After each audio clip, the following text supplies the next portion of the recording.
This is DJI Mini 2. It is the successor of DJI Mavic Mini. Just like Mavic Mini, it weighs under 249 grams, but unlike Mavic Mini, it can fly up to 31 minutes, has 10 km range, can resist scale 5 wind, comes with the remote that we know and love from Mavic Air 2, has 57.6 km per hour top speed, it can do quick shots, panoramas, shoot 12 megapixel JPEG or RAW photos, and up to 4K 30 frames per second, 100 megabits per second H.264 videos. So I guess the question is this $449 flying camera any good?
Here it is! DJI Mini 2 comes in this nicely designed box. Inside the box we're greeted with Mini 2 itself, some papers that you need to read if this is your first drone, 2 sets of extra propellers, a little screwdriver, extra control sticks and different type cables for the remote controller, USB-A to USB-C cable and the remote controller itself, which has the lightning connection cable already attached.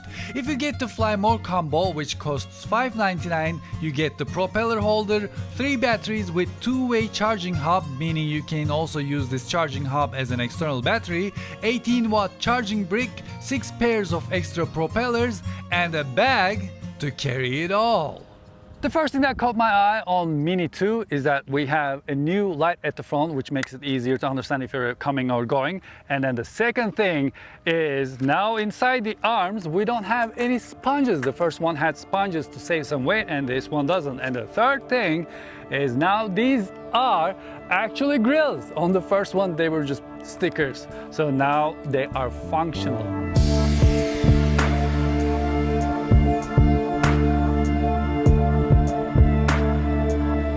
As I mentioned in my previous reviews, there's a certain feeling when you're flying a Mavic drone that separates it from the others.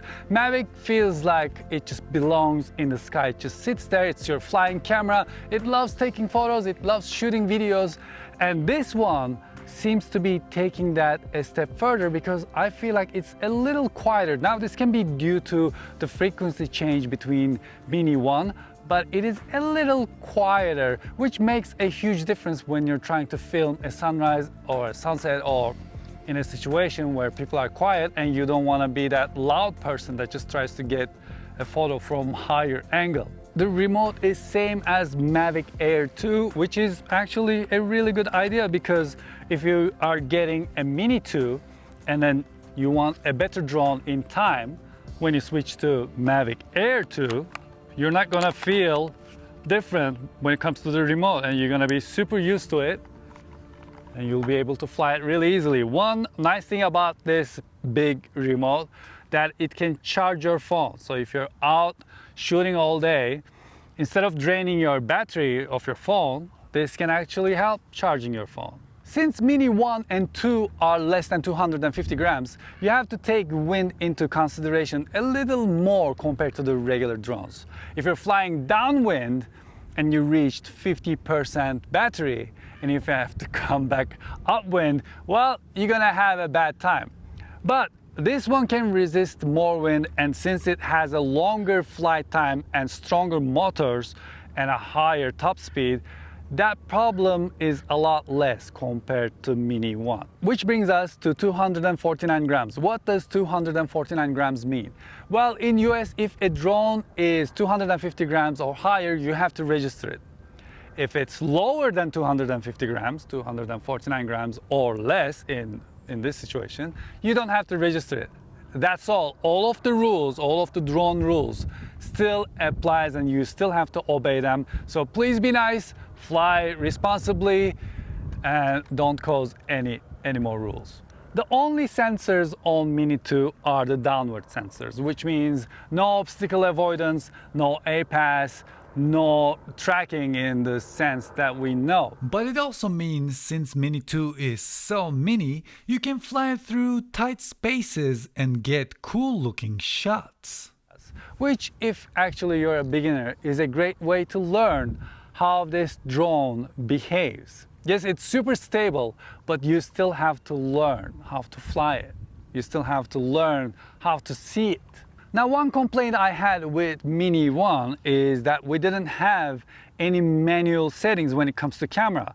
With this one, we have manual settings. They're actually really good. When I tap on this, I can change the ISO, I can change the shutter, and then I can go into camera here and adjust the white balance the way I want it. What this means is, when you see a beautiful sunset, the camera on this drone is not gonna try to fix that. You can adjust it to the way you're seeing it, which allows you to capture really great looking footage. But it doesn't have the color profiles, yet it has RAW. In photo mode, that is. As I mentioned before, Mini 2 doesn't have the tracking that we know from the other drones, but while you're performing the quick shots, it kind of tracks you, which kind of gives me a good idea about what the future has for us. As you can see, it has a plus button there, it recognizes me. Now I'm gonna hit start, and it's gonna perform the boomerang, and I don't have to do anything but just wait. Of course, you gotta make sure, there's nothing around.